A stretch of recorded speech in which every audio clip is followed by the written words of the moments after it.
Okay, good morning, and to everybody that will eventually be viewing this little video here. I was looking forward to talking to this man for quite a while. His name is Alan Fagan. He is from Louth. I've read up on a lot of guys that was running for elections, and this guy stood out because he was talking about something. He referred to it as a shadow government. I hadn't heard that now in a long, long time, so I was intrigued with it. So, Alan, thank you for coming on and spending a few minutes or whatever length of time we'll stick together here. But I want to pick your brain a bit. First of all, give us a little brief synopsis on who you are, what you do, and most importantly, after thinking about it and living your life up to this, you decided to run for election, which takes a lot of gumption indeed. You get a lot of abuse and you get no thanks. It's an expensive thing, it's a thankless thing, and it's a learning experience as to who your friends are and who they thought would have been there for you, whatever. But give us a little bit of a synopsis on how you got to the point that a month ago you decided to throw your hat into the ring. Well, I ran in the recent local elections as well. And I noticed when I put my name in the hat for the local elections, they were kind of, they go into a man's past to try and destroy him in the public view. And I was getting newspaper write-ups, I was getting this, that, and the other. They were going into my Twitter feed to see what I had tweeted and this, that, and the other. So it was a case of the media trying to destroy me during the local elections. But I noticed a massive shift in the general election. They never came near me. Now, that is very interesting. You say that. Would it be a fact then that in the local election you might have been more of a threat and you might be the leading man? Because let's face it, in this general election, you were going to be, and the other lady there, and many more indeed, were going to be in the second tier. The big name, of course, was Herman. So perhaps they thought that you wouldn't be such a great danger. So in the local election, their first call of duty was to fish everything you had said in jest, in seriousness, you name it, and whatever, use it against you. That's exactly what happened. I was invited on a radio program during the local elections, and it turned into a character assassination by the presenter because we had a protest at our biggest hotel in Drogheda, which we've lost. They're paying 25 million to new owners who only purchased the hotel for 11 million. So the purchase went through for 11 million and a contract was signed for 25 million with the Department of Integration. So they had planned to put 500 migrants into the local hotel. The fire chief said no, 250 is the maximum. So it works out now. I'm a working man. I work with the local council. And if I get overtime, I might pay €1,000 in tax a month. My monthly tax only keeps one migrant for 1 week in our biggest hotel. Now, yearly, it's a 5.4 million loss to the local economy. We have nobody that, there's people from America who used to come over to visit family here, and they'd stay in the D Hotel. The D Hotel was the centre point for any type of interaction or any holidays from people who had family living away. And that's gone now. So it's, we protested that. The local radio were down at it after calling us racist and bigots, and whoever attends is joining racist and bigots. Now, we have a problem in Ireland. We have Antifa on the left, supporting all the left-wing parties. And every time we try to speak, to be heard, to show the government that we're not happy with their decisions, we have a counter-protest turns up across the road. And it's continuous. Now, the counter-protesters do get paid. We have established that. A lot of them be students. They get offered 50 quid and maybe a free bus ticket to wherever the protest is happening, go out and ruin this for the nationalist movement. So that's what we've been getting, and it's sponsored by the government. We also had a very well-known documentary maker. He worked for Virgin Media. He also worked for News Talk. Now, he arrived at the Coolock protest one day when it was it was very badly managed that day. There wasn't many people, but we had 3 Antifa with masks. They ran at the crowd, the few lads that were at Coolock. But in the scuffle, one of them dropped their phone, and he happened to be a very famous documentary maker. And on the phone, there was videos and photographs of him and a couple of Antifas. There was also a Muslim cleric with them. They were writing "Refugees Welcome" across the tricolour. And that's what they were doing prior to running at the lads at Coolock. But he lost his phone. His name is Paul Connolly, and he is a very well-known journalist. But this is what we're up against. We're up against the establishment every time we try and have our voices heard. The establishment sends in their minions. Okay, well, there's a phrase that comes to my mind immediately then, and that is, there's more to this than meets the eye. You're telling me, first of all, a developer will go in and buy a hotel for $11 million, and he will get a contract or whatever. All of a sudden, it's worth $25 million. He has $25 million over 2 years. Over 2 years. Now, in normal society, normal business, fellow going in and making an investment on a building, he's looking to make his money back in 20 to 25 years. That is the economics of that. You're telling me that in 2 years, putting up 11 million, this guy can walk away with double the money, 25 million. He could walk away with 14 million. Now, the contract is for a period of 2 years.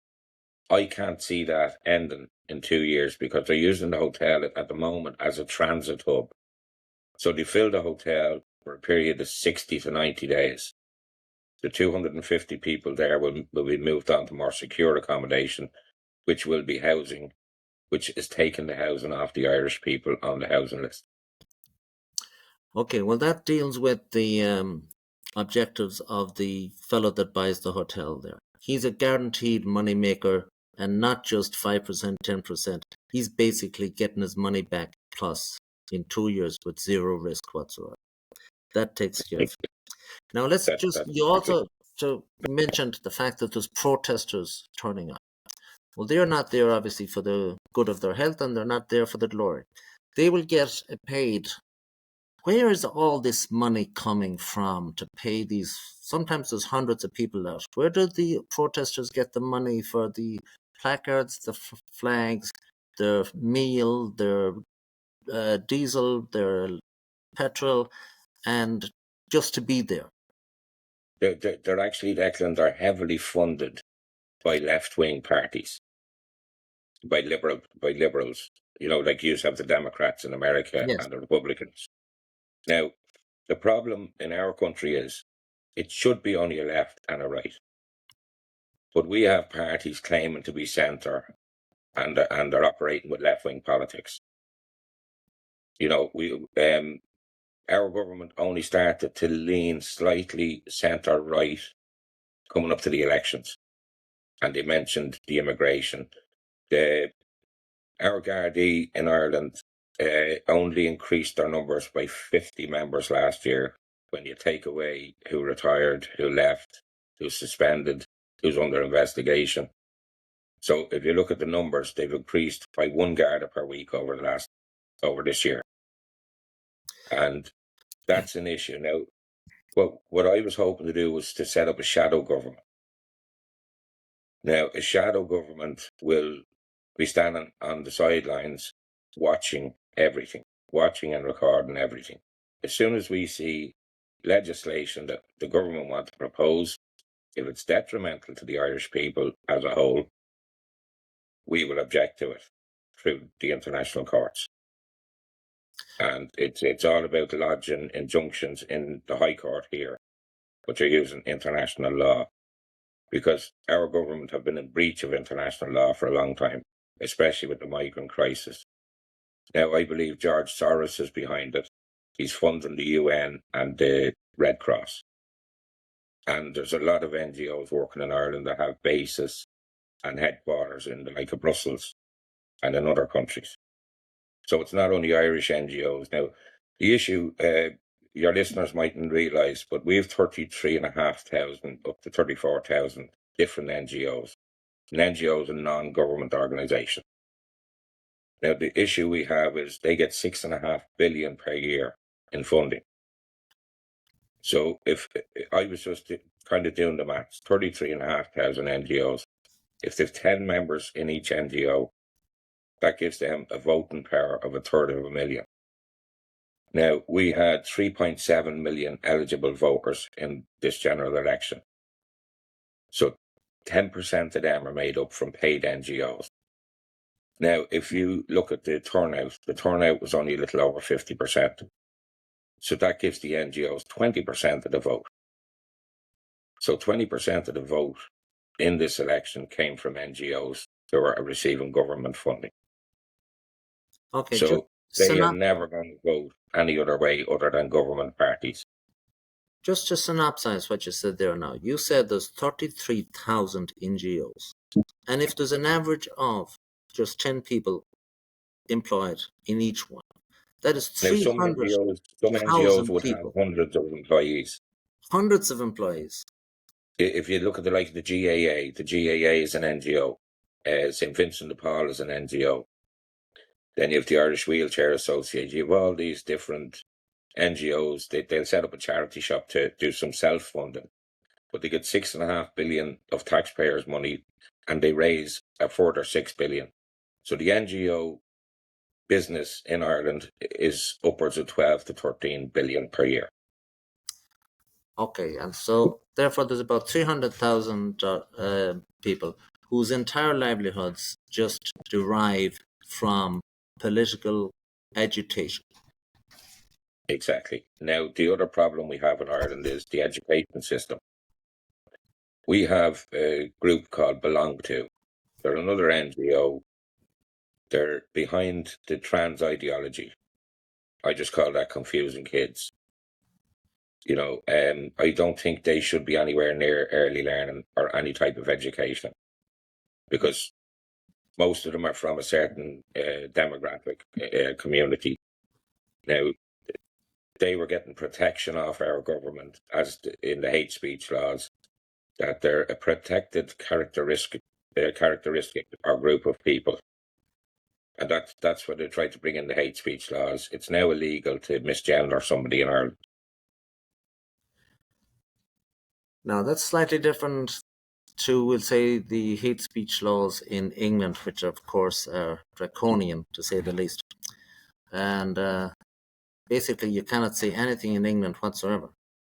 There was a famous situation there where some people were imprisoned for maybe 6 months for a very nasty rape situation.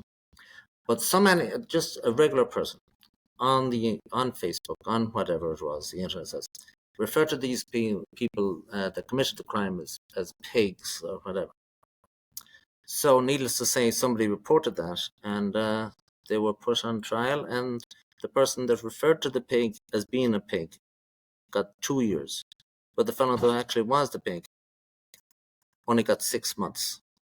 That is insanity. And you're telling me now that is what's being proposed in Ireland.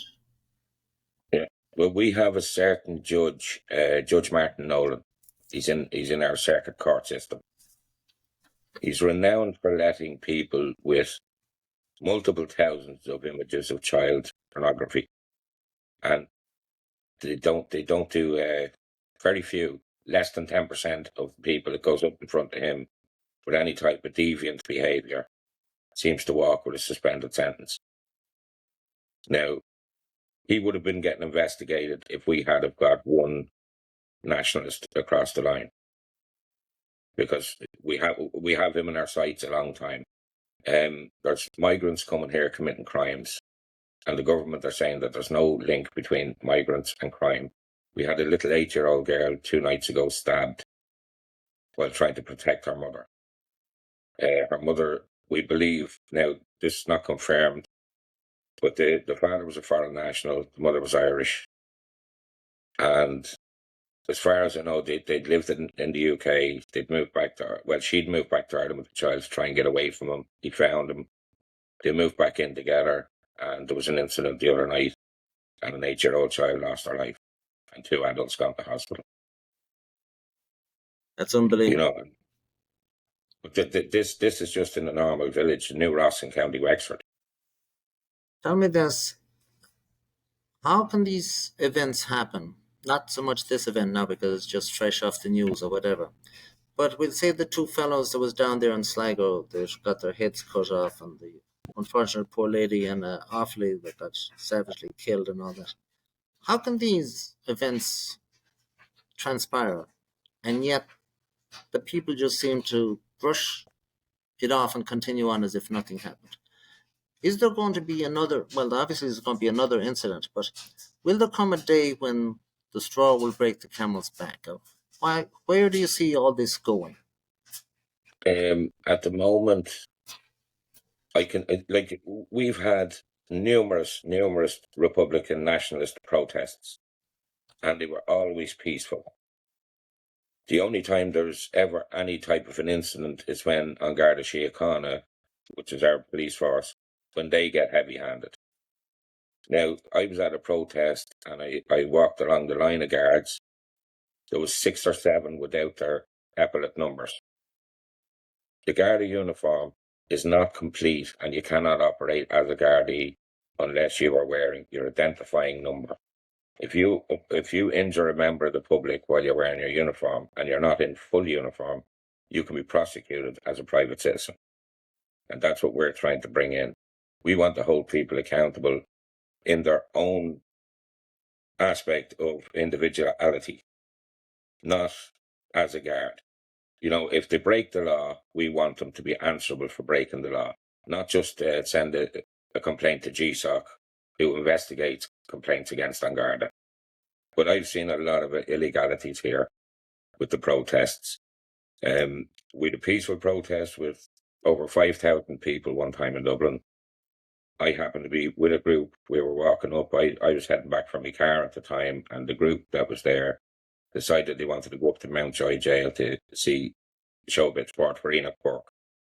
Enoch Burke's over 400 days in hospital or in prison because he refused to use pronouns in the school, the Christian school that he teaches in. So that's how draconian it's gone. He will not take back the contempt of court. He's held in contempt of court. Well, I don't want to spend too much time on the police, but another old saying comes to my mind. The fish rots from the head down. So perhaps the man at the top of this pyramid is the problem with regards to the police force. Why a foreign national would be brought in with obviously a huge chip on his shoulder, his father having been murdered by some Irish dissidents or whatever, freedom fighters, whatever you want to call them. Is it not obvious that this individual is going to have it in for everybody? He's there Of course to. he is. He's actually a former MI5 or MI6 officer. Well, you must assume that anybody at that level is part of the intelligence services, or else they wouldn't get to that level at all.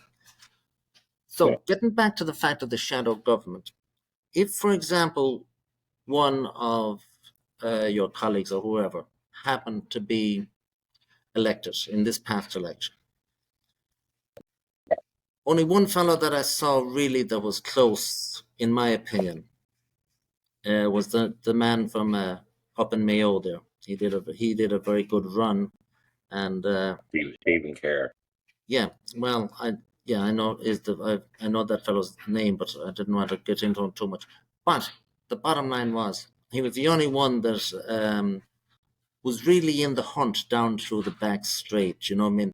If things had gone Yeah. a little different, Mayo was an unusual place. You had that fellow that was a ex-Fine Gael guy. He was running as an independent. He did get beaten, but I'm sure there was a lot of more votes there for Stephen Kerr that might, under different circumstances, But go his. we the slight issue, Declan. There was one particular candidate who ran in Kerry. She happened to go to one of the rural polling booths about 9:15 on Friday night. There was still an hour and 15 minutes left to vote. Now, what happened with her, as she walked into the booth, there was a woman tearing off a polling slip off the book. they're not supposed to leave the book until the voter is standing in front of the deciding officer or person that's responsible. Yes. There was also 6 other polls taken off the book. They were sitting on the table. When she came in, your woman got a fright, and she mentioned it. Now, that's been reported to the Gardaí, to the Election Commission, and to the Director of Elections. Yes, well, I assume you're speaking of Michelle there. I don't know. I didn't hear that story before, but Yeah, if you're it'll talking be about a Michelle. fantastic woman in Kerry, there can only be one, and that's Michelle, without a shadow of a doubt. But let's say one of these people had got in, and if they are in association with you, or if they're listening to your advice or whatever, and they will then adopt this approach of now they're elected as a TD, and you wish to have them as a shadow government. Are you saying that they will not actually go into the Dáil, or will they go into the Dáil and say, okay, 99% of these bills that I've seen in the first 100 days are detrimental to the welfare of the Irish people, so obviously I'm going to oppose all 99? Are you saying they're not going to go into the Dáil at all? They're going to sit down there in Kerry or wherever and bring legal cases in the court system, which is a different ball game, I would imagine. Well, if it was a case of myself getting elected, I would not go into the Dáil. I would not speak to any of the main parties. I might speak to some independents and ask them to join the shadow government, because if they're in opposition, they would have more power in a shadow government than going into the Dáil and playing the circus of asking questions at leaders' questions, getting no answers. So as a shadow government, we could watch every piece of legislation detrimental to the Irish and lodge High Court injunctions. Now, the issue is financing. To finance these, Melissa Kelly is doing great work, but she can't work for free. It's not fair. So we need to be able to support Melissa with the court, with the judicial part. We have a kind of a political party, but not enough members yet. So what we want is to get a political, a military, and a judicial. Now, to talk about the military wing, that will be more to do with the Irish environmental defenders, where local people who care about their community will don a uniform and they will patrol their areas. So it'll be more like a community policing approach. Now, we will have, under our 1918 Constitution, we will be able to lawfully wear those uniforms. We will have the power of arrest and detention, and then we hand the suspect over to An Garda Síochána and let them do their job. But the Garda numbers are way down in Ireland. We don't have enough Gardaí to police the country with 5.3 million people and only about 14,000 Gardaí. Okay, let me play devil's advocate for a moment. But I would like to mention Melissa and the other two people. To my understanding is so far that they have brought a case, well, let's call it the Mullingar case. That was not successful for whatever reason. Then they brought a case, we'll call it the Coolock case, and that actually appears to be, for the moment anyway, very successful, and it has forced the hand of the people behind it to at least cease operations for the moment. So let's call that successful. But, just wanted to mention that. You said there, okay, you're going to stay out of government. Let's say there's 10 people that have been elected in the next election, we'll say. And is it not just assisting, we'll say, Fianna Fáil, if they stay out of government? Because now, instead of having 174 divided by 2, whatever it is, instead of having 80 members needed to form a government, they will only need 74, 75 or whatever. So is that not detrimental to the game plan? It would all depend on what numbers we have as part of the shadow government. Now, obviously, we will need a spokesperson in the Dáil as part of the shadow government, because you're entitled to your questions, leaders' questions. If you're the leader or you're the representative of a shadow government, you will have a right to go into the Dáil and ask the questions that's pertinent to your voting demographic.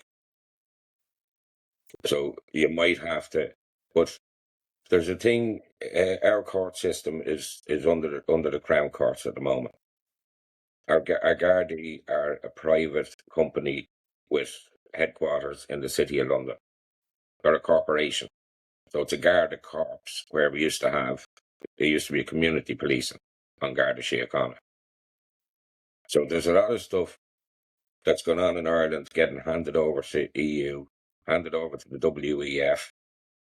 You know, our politicians are intertwined with this Agenda 2030. Now the climate scam as well. That's just by design. You know, they can actually make it rain heavier anywhere they want nowadays. They've a lot of technology, and the issue is they're using this as a climate scam. We're still at 0.4%, less than 0.5% of CO2 in the air. That hasn't gone up or down. If it goes down, plant life dies. If it goes up, the world will turn greener. You know, there'll be more growth. But this is the thing that we're all led to believe, and every media company is owned, bought and paid for, and they all go with the same narrative, no matter what the narrative is, be it COVID, be it climate change, be it the war in Ukraine. You know, it's all fed propaganda, and that's why they call it programming. Because if they repeat and rinse, as the news is on every 2 hours or so, it's rinse and repeat, rinse and repeat. So you've got the elderly people sitting at home that believe every word that television is telling them.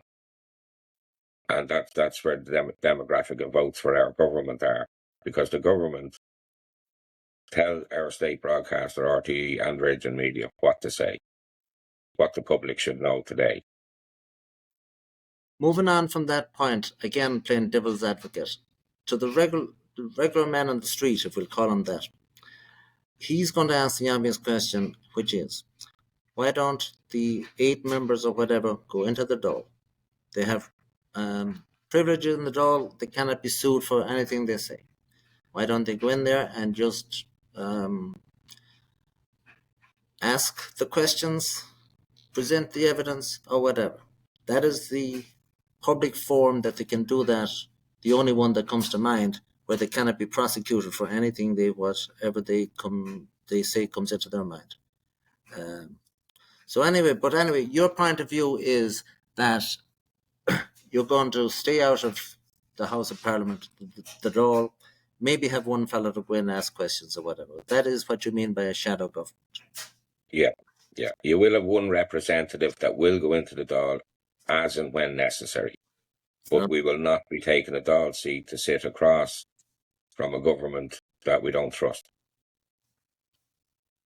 You know, we can watch whatever legislation they try and pass, as in hate speech laws, as in, you know, reducing your movement like they did during COVID. Like, we have a lot of mental illness now because of the COVID lockdowns.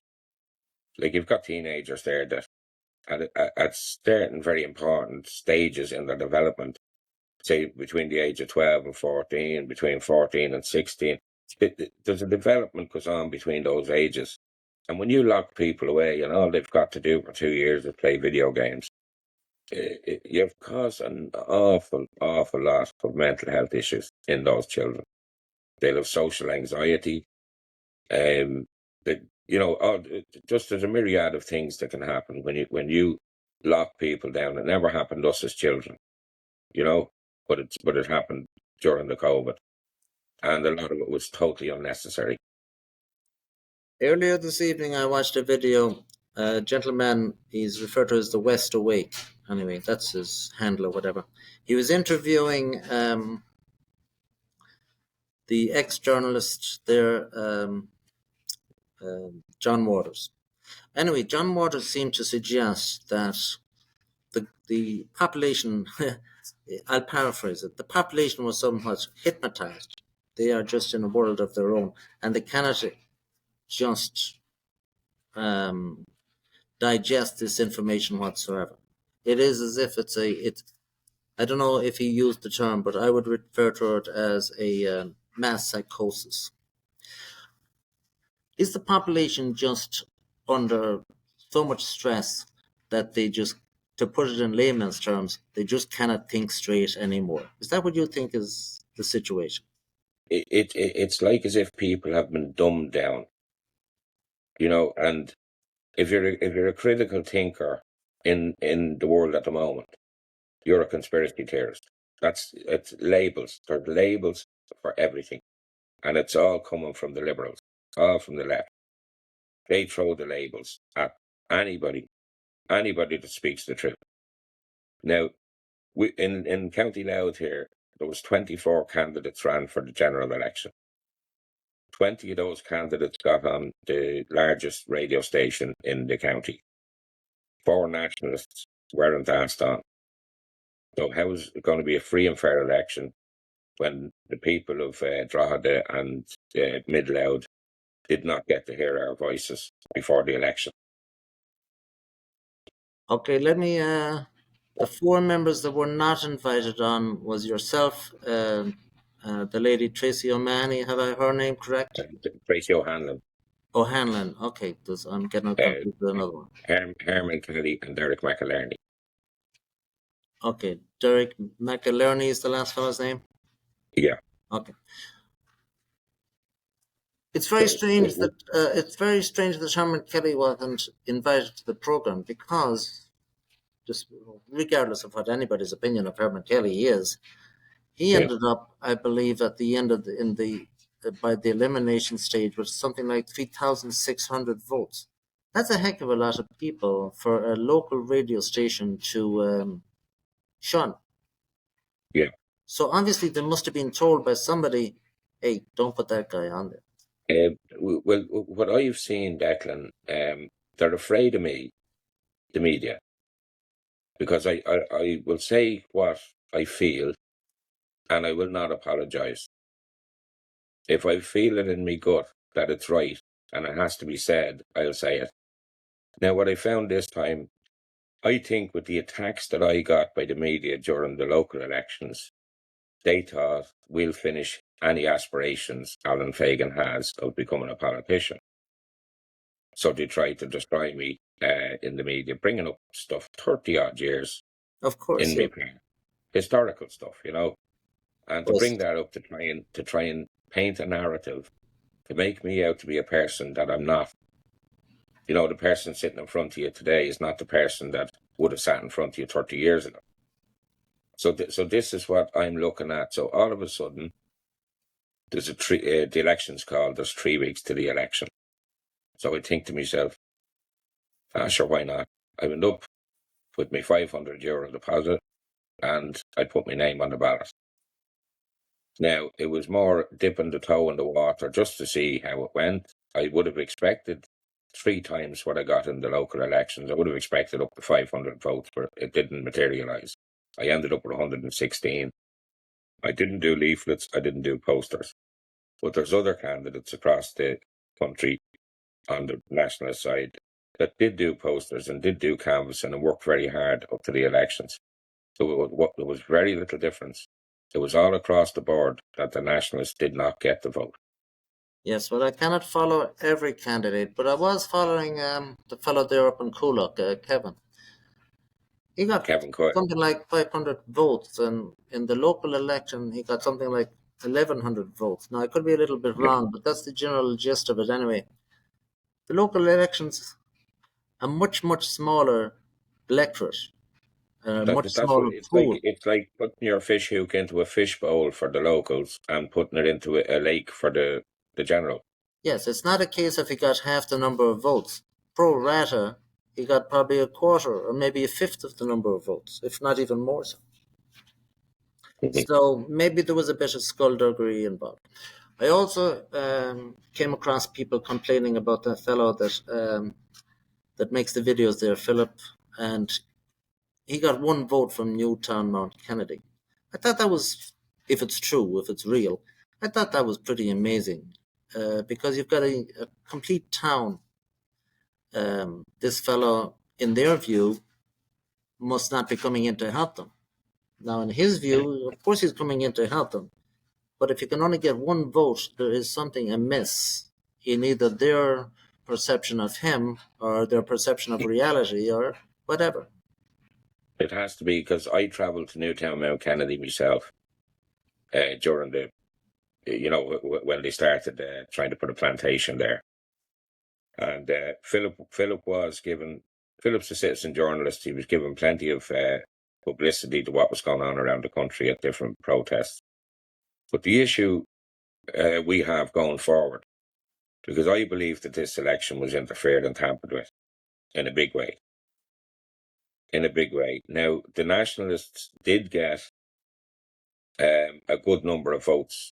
You know, if you add up all the Nationalists that ran, it's double what it was in 2020. But there was probably double or triple the candidates. Now, going forward, when we get our military wing of the Irish Environmental Defenders, which I hope we can get uniforms within the next 3 to 6 months, and start patrolling our neighbourhoods. Now, when the next election is called, I want the Irish Environmental Defenders to be able to see the empty boxes going to the polling station and make sure they're empty before the seal goes on them. We will also have 2 men there for half a day.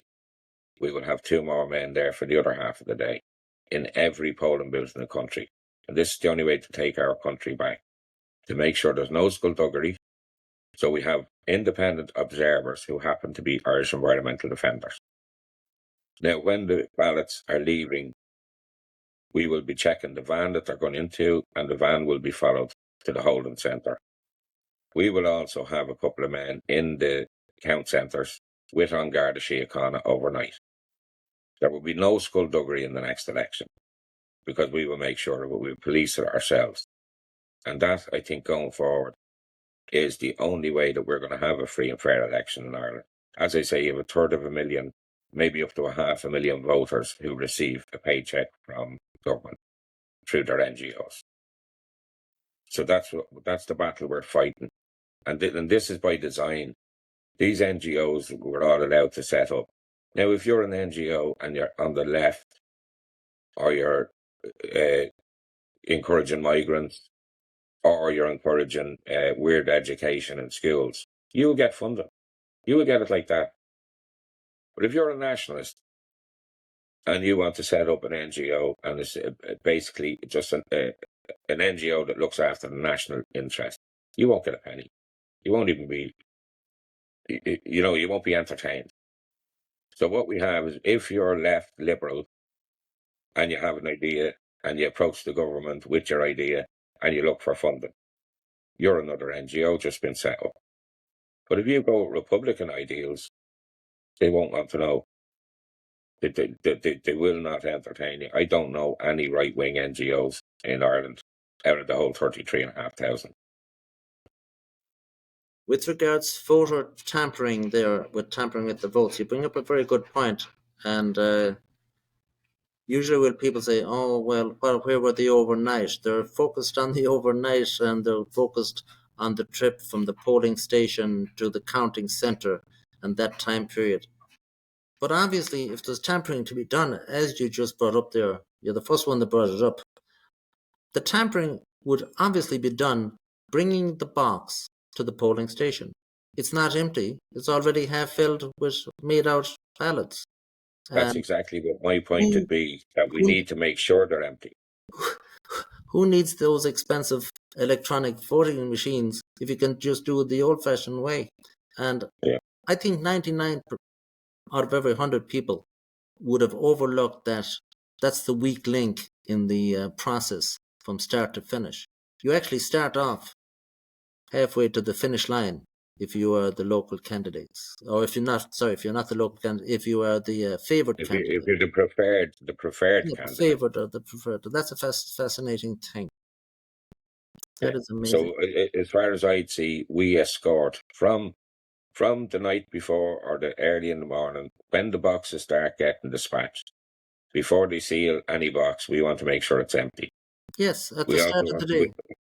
And we want to make sure that the back of the van that they're getting delivered in is empty before they go into it. At the start of the day at 7 a.m. when the voting begins, you just open that box and hey, it's empty. Let's go. Yeah, Sounds exactly that. sounds so easy. It is simple, but we will have the volunteers now. The way the Irish Environmental Defenders, as in the community policing unit, will work, there will be worried fathers and uncles and aunties and whoever else wants to put the uniform on. They're just worried about their area.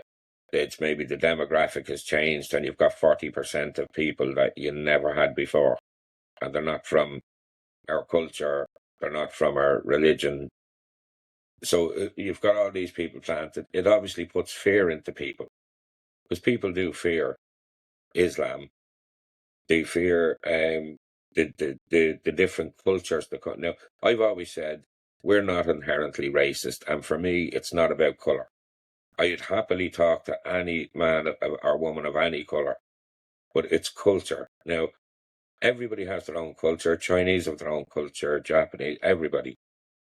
But when you have a culture like an ideology where it's coming from the Middle East, and when they get the numbers, then they want to change your laws. They want to change how a community operates, as in Sharia law.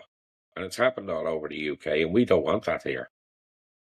You know, it's dangerous for a Christian country to have Islam coming and taking over. For 12 to 1400 years, Christianity and Islam have never gelled, ever. So we're in danger, as is, if they don't reduce the numbers and put a cap on the numbers of people entering the country. Now, 6 months ago, if you had suggested that it would be possible to get people out on what we might call a local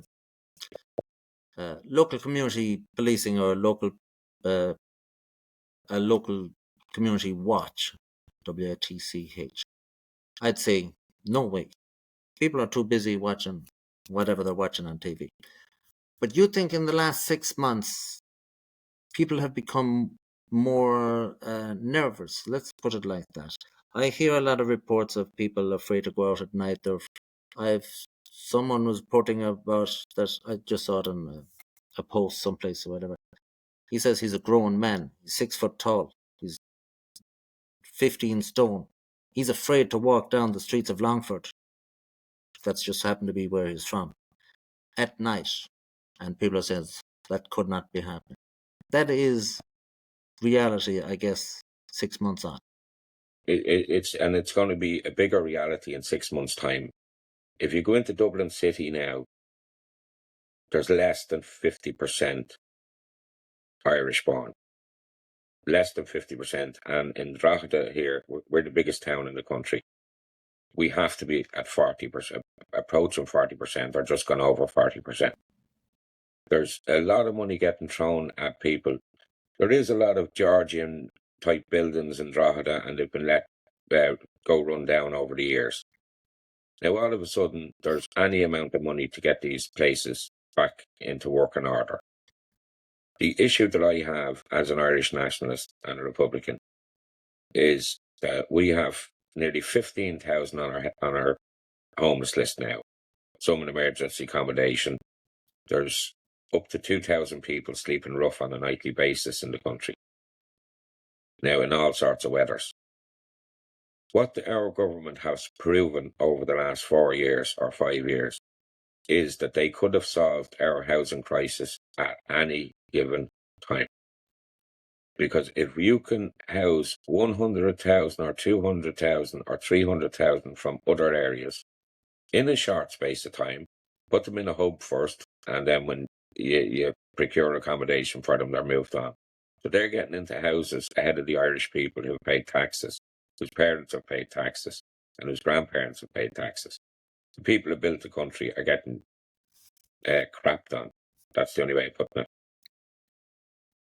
I think You you know, mentioned. and I think you mentioned a phrase at some stage, maybe before this, about common sense. You say you pay €1,000 a week or whatever, a month or whatever it is, and it'll just house one person. yeah, How can it be viewed as common sense, where you would be asked to house anybody whatsoever out of your pocket when you should be busy housing your granny or your cousin or who the heck knows. Well, Where does this come even from? even myself, Declan, at 53 years of age, I'm private rental. I'm renting off a private landlord. You're telling me that you don't own your own home, you're just a fellow paying rent, and you're paying rent to the landlord. That is all very well and good. Above and beyond paying rent to the landlord, you've also got to pay rent to the government so they can pay some other landlord to put whoever into a nice apartment or flat. Or what. Exactly. Now, what the issue is in Ireland at the moment with the way the migrant scam is going, now I call it human trafficking. There's no other word for it. It's basically illegal human trafficking being overlooked by the government because it's being pushed by NGOs. And that's basically it. NGOs are breaching all the rules. We had an NGO involved in childcare. Now, you know what TUSLA is. TUSLA is Yes, the National Child and protection Family service, Agency. if it is, yeah. Now, 22 children up to October this year went missing in their care. 200 children have died under their care or that has been on their books in the last 10 years. Our children's minister, Roderick O'Gorman, he just barely got re-elected for the Green Party. He's the only Green Party TV in the next Dáil. He shredded files on missing children. There was one African child, aged 13 or 14. She came here. She wasn't seen for almost 2 years, and they found her in a brothel. And this is, it's human trafficking, it's sex trafficking. The other thing that we're not having here, we're not means testing these people. Now, I've noticed a lot of the migrants that are the economic migrants coming from the UK, they're driving cars that are not too old, but they're also getting their accommodation and their food paid for. Now, I have to, out of my wage, I have to pay me rent first. I pay my car second. And then I have my utility bills after that, my TV package, and you've got your car insurance, your road tax. So you have all of these things getting squeezed out of you, and there's not enough coming in sometimes. That when they squeeze, the sponge is dry, and that's the issue we have. Like, for us to have a movement. Now, Tracy O'Hanlon came up with a brilliant idea. She said, surely we've got 500,000 patriots in the country, which I would assume it's only 10%. But surely 10% of us are still Irish nationalists and we care about the country. If we could get that 500,000 or even 250,000 people to do a direct debit of €1 a month, we could have a 250 to 300,000 per month to work off, as in printing up leaflets, making the public aware of what's really happening in government, and make the people aware of that. And we can do leaflet drops. We have our community police force, and we're doing that for the next 4 years. By the time the next election comes around, everyone's going to know who we are and what we're about, and the fact that we are the people that are actually helping you on a daily basis. The government are only making decisions detrimental to your pocket, detrimental to your mental health. There's 500,000 hidden homeless in Ireland. And even if we got them on board, that's 30-year-olds, 35-year-olds living in their mother's house because they cannot afford private rental.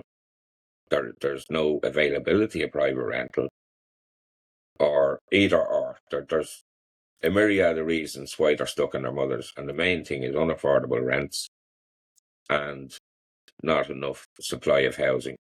Now, the government that have all promised to build 300,000 houses over 5 years, which is 60,000 a year. In 2008 and 2009, they were building 90,000 units. So that was during the Celtic Tiger, just before the crash. So if they could build 90,000 then, what's wrong now? A lot of our builders happen to be tied up in factory building, like the other type of construction, not house building. And then the amount of builders that's tied up with the renovations of these buildings for bypass use. So they'll spend hundreds of thousands on each building, possibly into the millions. They will do it up, but they will do it up so that it has dormitories. Because men equals money. The more you can squeeze in, the bigger the check you get at the end of the month. And what we have now is we have vultures coming in, buying up buildings that they know are needed for IPAS. But we still have 15,000 of our own people. There was a program on the TV, and I don't know if they did it as a PSYOP, psychological operation, but they put an African girl who had recently just been given a house in County Wicklow. They had her sitting beside an Irish girl who lived here all her life and has a child with special needs. The African woman didn't go on the housing list. She got a call, obviously, from an NGO, and NGOs are controlling the housing bodies here as well. The housing agencies are NGOs. The councils are buying up a block of apartments or an estate. But then they hand over the management and the distribution of those buildings to another NGO. Now, if this NGO is left-leaning, it's obviously going to be more than 50% migrants. We have no right-leaning NGOs. That's what the issue is in this country. Everything is run by the left, for the left, and we don't matter, and that's it's an awful bugbear, because there's a hell of a lot of good people in this country that just want to stand up, speak out, and say, no, this has to stop. And I'm one of them. And there's a lot more people along with me that just want this to stop before we lose our country. If you get to 40%, it's game over. You'll never, ever get your demographic back. I've listened to a lot of people in the last few days saying that the electoral path is no longer viable whatsoever, because it ain't going to happen. Because you're running against a clock that's ticking against you. The number of people that are coming in that are not indigenous or whatever, they are never going to vote for a nationalist, because why should they? They're not stupid. So perhaps your plan, you as in plural, could be viable. It is, to my mind, no different from what the separatists did in 1608 when they left England and went over to Holland. They just separated. So nowadays you don't need to go to Holland. But you're suggesting somewhat of a separation to build up your own anti-society, if you want to call it that. A mirror of this society, but just on that society. But the new society will be actually the old society, as in the society you grew up in and I grew up in Ireland, where everything was community. Like, you need to go from grassroots upwards. So you build the communities, you build the trust in the communities as a movement. And once the people see, now I have another thing that I'm going to be doing, Declan, as well, is I'm calling it Free Labour Saturday. And it's going to be a community-based approach, where if there's an elderly person who cannot get out of her house because the steps are there longer than her invalidity is. You know what I mean? So yes, I want to be able to go put a ramp in, a concrete ramp with a handrail for elderly people that cannot get out at certain times of the year, to give them that freedom. Now, all work will be free. It'll be non-profit. It'll work on donations, and it'll work on donations from like a plant company, a concrete company. And that's what I want, a community-based approach. I will look for council funding, but I will not take government funding. That sounds like a wonderful idea. That in itself is a way to build up a community, to build up a movement. It'll be like a community-based project where people in the community get together for half a day on a Saturday to do a footpath, or a garden, clear weeds out. It doesn't matter what the job is. But if I can get enough of volunteers on board, we want to help the elderly. The elderly are being ignored in this country.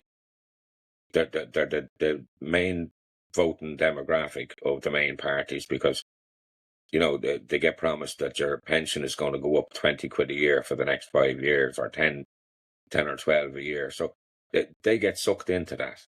Everybody goes by how their pocket is, and that's the worst case scenario. Like, money is the root of all evil, and I've never had any aspirations to ever having a great deal of money. As long as I have enough money to pay what I have to pay on a weekly basis or a monthly basis, I'm happy out. But I want to make a difference going forward, as in how this country is managed. And there's mismanagement with the government that keeps getting in. They've mismanaged us now for 100 years. You know, we don't have our sovereignty. They don't care about our sovereignty.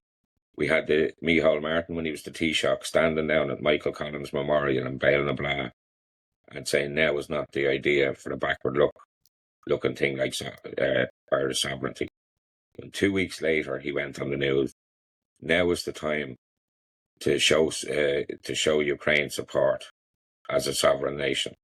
So who's he working for? He's not working for the Irish people. He's telling us that the Irish sovereignty is not important, but less than 2 weeks later, he's telling us that we have to support the sovereign state of Ukraine. Now, I don't agree with any of that. Okay, so in your position, you're paying rent to your landlord. You're paying rent to the government so they can pay rent to another landlord to house whoever. And now you're telling me that you've got to make another payment to the government who will give it to some other fellow over in Ukraine so they can buy some nice jets that'll get blown up next week. Exactly. And our government have pledged 226 million in aid to Ukraine. Out of your pocket, but not out of their own, of course.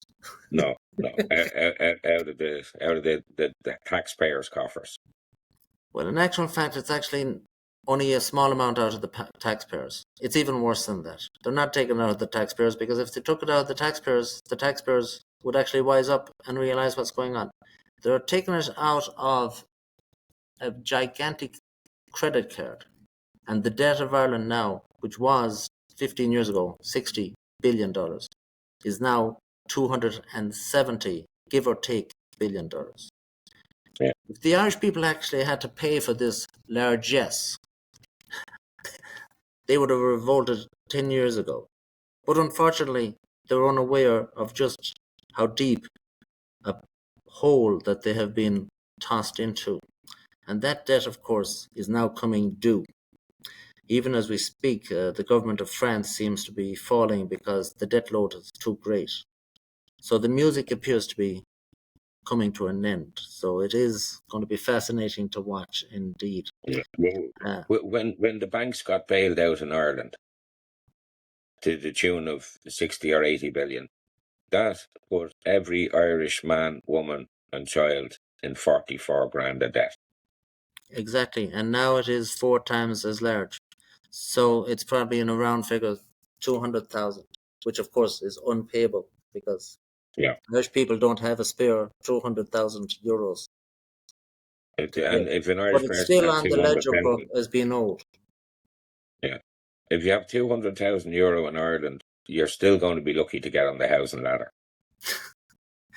They handed out voting cards this year in Ireland from January up to November. They handed out 476,059 voting cards.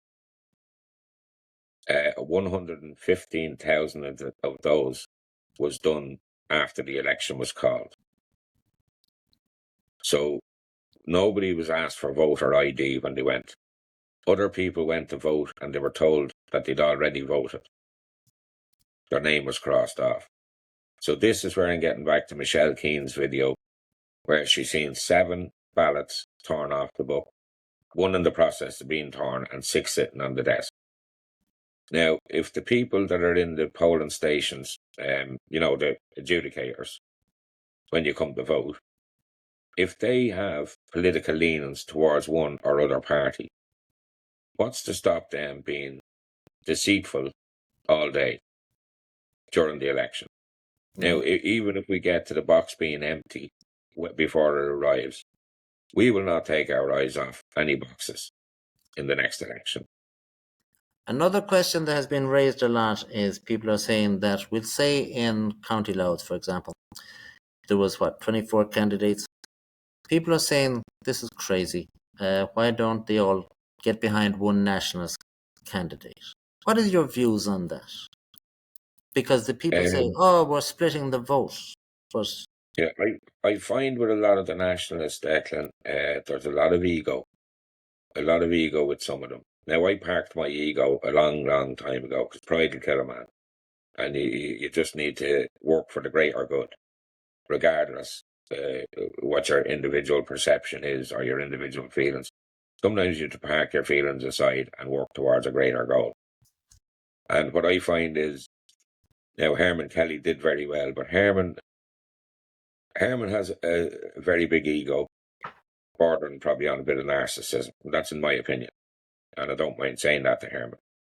But Herman came out and did a video the other night, and he complained about the idiots that ran for the nationalist ticket. So he was including me in that, because he said they didn't canvass. But the issue with Herman spent €16,000 on his campaign. Now, Herman fell short of getting that refunded by a couple of hundred votes. So obviously he wants to point the finger, at other people. So he pointed at the other three nationalists that ran in Louth. Now, I only ran on the ticket this time thinking, sure, look, I might put a spanner in the works. I thought I was going to get attacked by the media. I got totally left alone by all media. Nobody approached me. I got onto one radio station for about a half an hour, and I spoke for maybe 15 minutes, and that was it. Whereas the main broadcaster here, RTE and Virgin Media, they actually followed Jerry the Monk Hutch around. Jerry's a former criminal, but he's never been convicted of a crime. So what happened was, I noticed there was a psyop. We had a very good man with Malachy Steenson running. Malachy was behind the protest movement from the very start, up in East Wall in the telecom building. So Malachy turned up to most of the protests and organised a good number of them. Herman would have been there as well. Jerry the Monk Hutch was nowhere to be seen. But then all of a sudden, when Jerry says, I'm going to run in the election, on Garda Síochána go over to Spain, and all of a sudden Jerry is arrested and put in custody. Now, luckily, he had the financing and the wherewithal to get himself out on bail. So when he came back and they knew they couldn't stop him from running, they got behind him. But that was a psyop. The reason the media got behind Jerry and were promoting Jerry is because every vote that Jerry got was taken from Malachy Steenson's voter base. They did not want, as they call Malachy, a far-right activist in the Dáil. So they promoted Jerry Hutch as much as they could. They even done a three-part podcast with one of our crime correspondents here, and they promoted Jerry up to the hill. So all of a sudden then Jerry runs and Jerry gets more votes than Malachy. But if Jerry didn't run, nearly every vote Jerry got would have went to Malachy Steenson, and we would have had one nationalist in the Dáil. That didn't happen. So this is how they play the voting public here. It's all a psyop. You see the main parties going canvassing, they have cameras with them. Cameras everywhere, promoting them. You have a nationalist going canvassing, there's nobody around. Bar another couple of nationalists maybe giving you a dig out. But you have no media coverage, so you're shadow banned. Like, I'm shadow banned. If I put something up on Facebook, it's only seen by a couple of dozen people. Same with TikTok. I'm after getting thrown off TikTok with 5,000 followers because I was starting to get popular, and it was all anti-immigrant protest videos that I was putting up because I was actually there on scene. And all of a sudden then, I'm not getting seen. I put something up and there's very little views. So I know I'm shadow banned on most social media. Now, I haven't broken any laws in things that I've said on Twitter or things that I've said on Facebook, because nobody knocked on my door with an arrest warrant.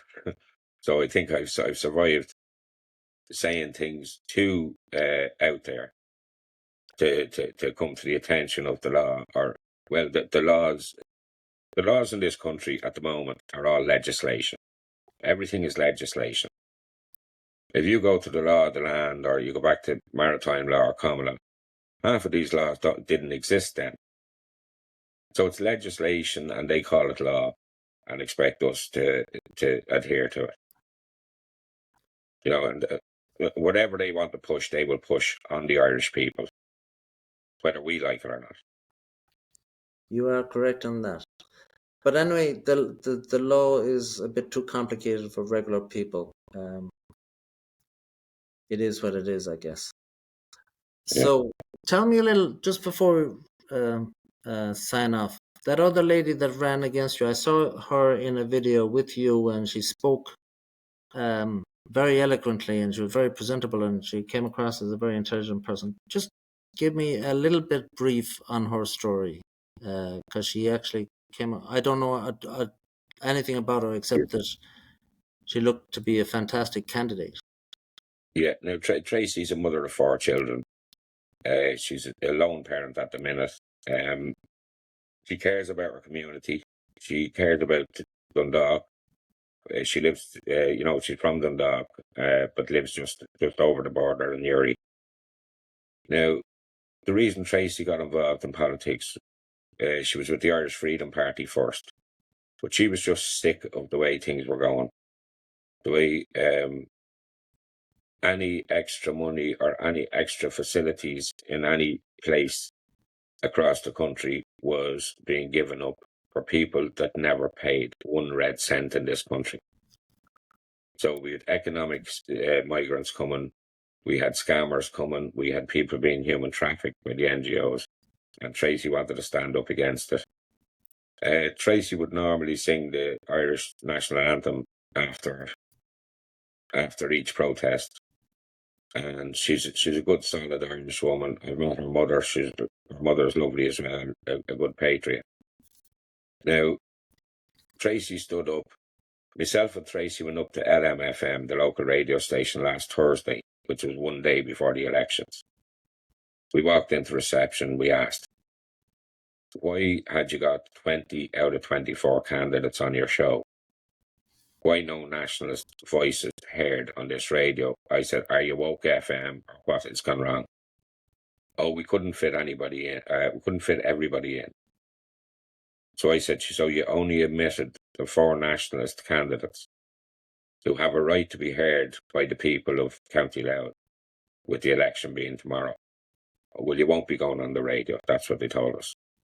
So we went outside, and Tracy did a video, and she just said that they gave us a rubbish excuse as when we went into the radio station and asked why weren't we not asked on?